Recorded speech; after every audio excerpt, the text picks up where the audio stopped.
चलिए बुलेटिन की शुरुआत करेंगे और सबसे पहले बात महागठबंधन में आई दरार की करेंगे। बिहार विधानसभा चुनाव में जेएमएम ने भले ही किनारा कर लिया हो, लेकिन इसे लेकर झारखंड में तपिश अभी भी देखने को मिल रही है। झारखंड के मंत्रियों में नाराजगी देखने को मिल रही है, तो वहीं बीजेपी जेएमएम को सलाह देते हुए चुटकी भी ले रही है। क्या झारखंड में सियासत में उबाल आ रहा है, वो आपको इस रिपोर्ट के जरिए दिखाएंगे।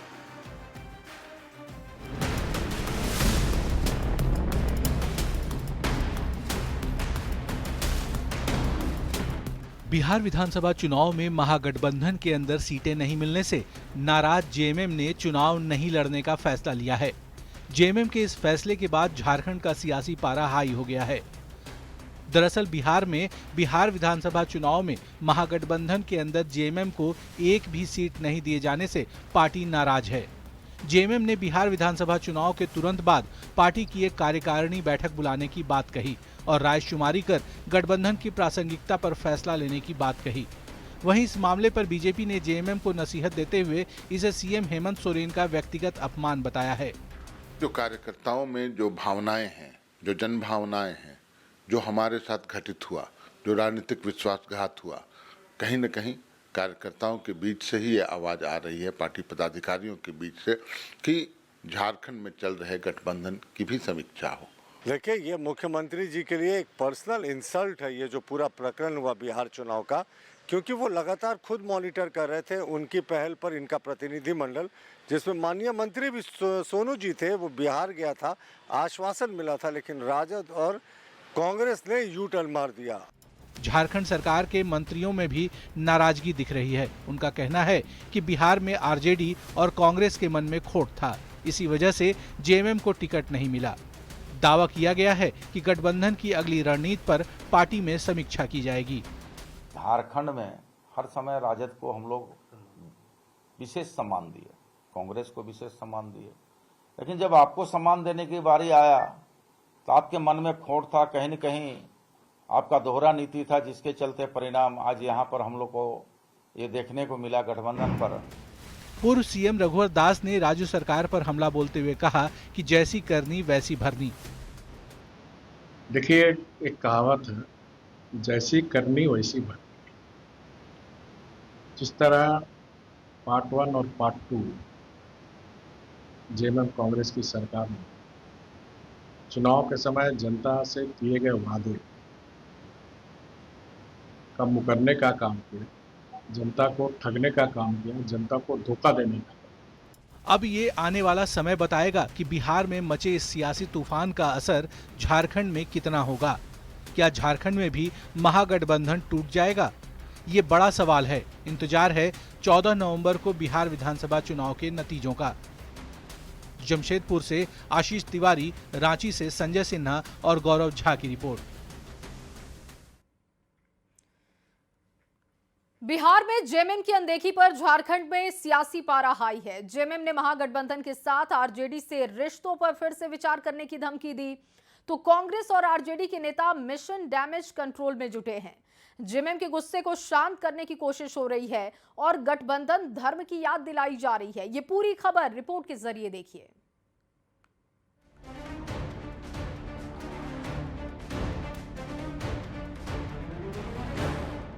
बिहार विधानसभा चुनाव में झारखंड की सियासत के बड़े भाई की अनदेखी से जेएमएम में नाराजगी दिख रही है।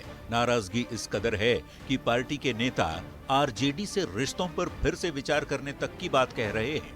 मंत्री सुदिव्य कुमार सोनू ने इसे जेएमएम के साथ छल और धूर्तता बताते हुए इसके नतीजे भुगतने तक की चेतावनी दी है। बदली हुई परिस्थितियों में इस तरीके का बर्ताव हुआ है तो निश्चित रूप से इसका फलाफल उन तमाम ताकतों को भी भुगतना पड़ेगा जिन लोगों ने झारखंड मुक्ति मोर्चा के आत्मसम्मान को आहत किया है।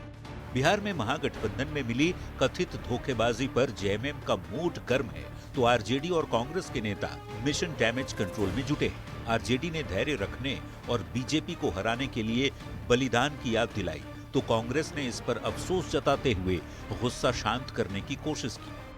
धैर्य रखना चाहिए, सेक्रीफाइस का हम लोगों ने भी सेक्रीफाइस किया झारखंड में, अगर भाजपा को हटाना है तो यूनाइट होके कहीं ना कहीं सबको धैर्यतापूर्वक संयम बरतना चाहिए। जिस तरह से माननीय मंत्री झारखंड सरकार के बयान दे रहे हैं, राजनीति में इस बयान का कोई औचित्य नहीं, इस तरह की बयानबाजी नहीं होनी चाहिए। उनका प्रतिनिधित्व तो नहीं होना ये अफसोसजनक है, उनका प्रतिनिधित्व वहाँ होना चाहिए था। अब किन किन कारणों से ऐसा हुआ है, स्वाभाविक तौर पर अगर वो समीक्षा की बात कर रहे हैं तो ये इसमें सभी दल बैठ के समीक्षा करना। इधर आरजेडी ने जेएमएम को महागठबंधन धर्म की याद दिलाई है, तो कांग्रेस सांसद ने दावा किया है कि बिहार में जेएमएम को सीट नहीं मिलने का कोई खास असर झारखंड में नहीं दिखेगा। कम सीट पर समझौता किया था सिर्फ इसलिए कि हमें सांप्रदायिक ताकतों से लड़नी है, हमें महागठबंधन को जीत हासिल करवाना है। तो ये नहीं देखा कि हम कितने सीटों पे फाइट कर रहे हैं, हमारे झोले में कितनी सीट आएगी। झामुमो कांग्रेस जो हमारे को नेचुरल लाई रहे हैं और चीज़ें मैंने कहा कि कुछ चीज़ें आवेश में आ जाती हैं, लेकिन ऐसी कोई बात नहीं है। और ये मैं कह सकता हूँ गठबंधन हमारा यथावत है, गठबंधन आगे भी रहेगा।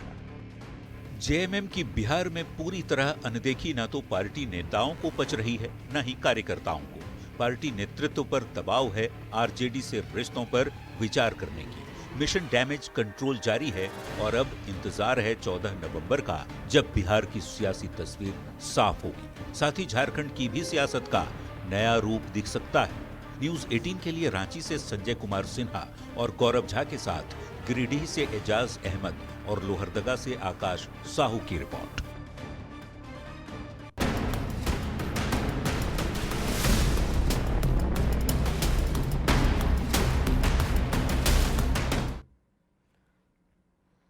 और चलिए बात घाटशिला उपचुनाव की करते हैं। घाटशिला उपचुनाव में नामांकन पत्र की स्क्रूटनी की प्रक्रिया पूरी हो गई है।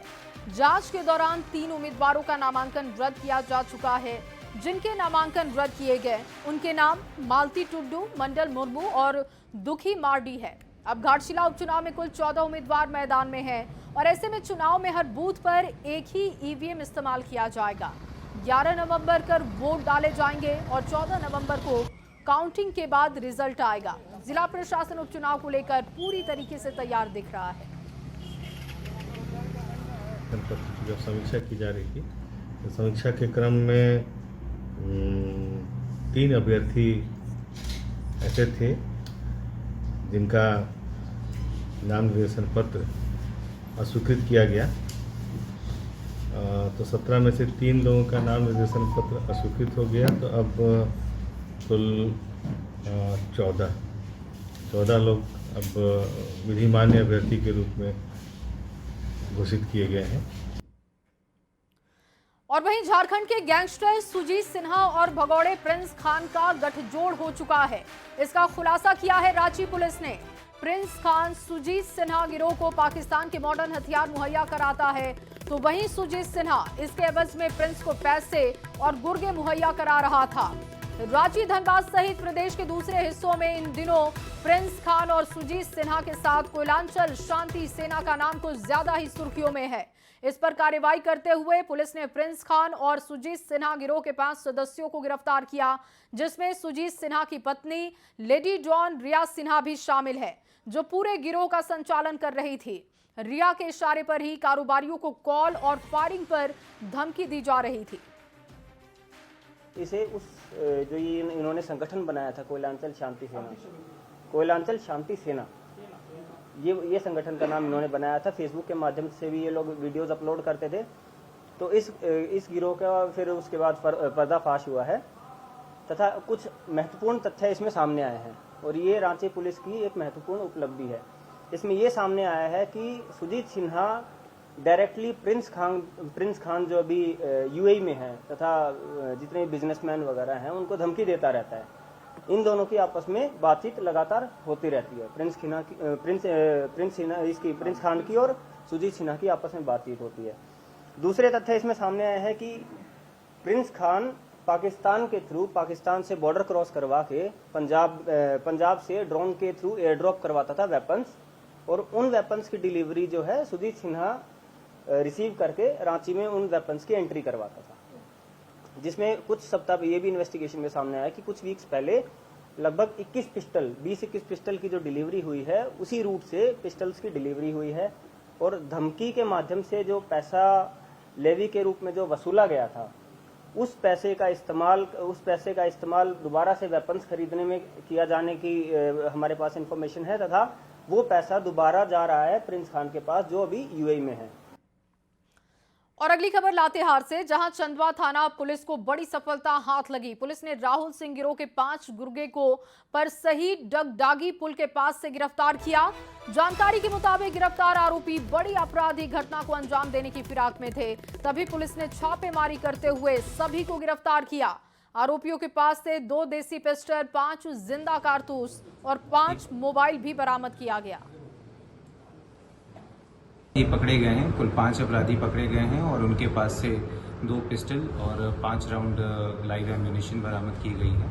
ये सभी राहुल सिंह गिरोह से संबंध रखते हैं, जिनमें से कि एक अपराधी संदीप यादव गुमला जिला का रहने वाला है और शेष 4 जो हैं वो रांची के रहने वाले हैं। इन सभी के द्वारा यहाँ पर आपराधिक घटना लेवी वसूलने के नियत से यहाँ पर इकट्ठा हुए थे और आपराधिक घटना को अंजाम देने की फिराक में थे।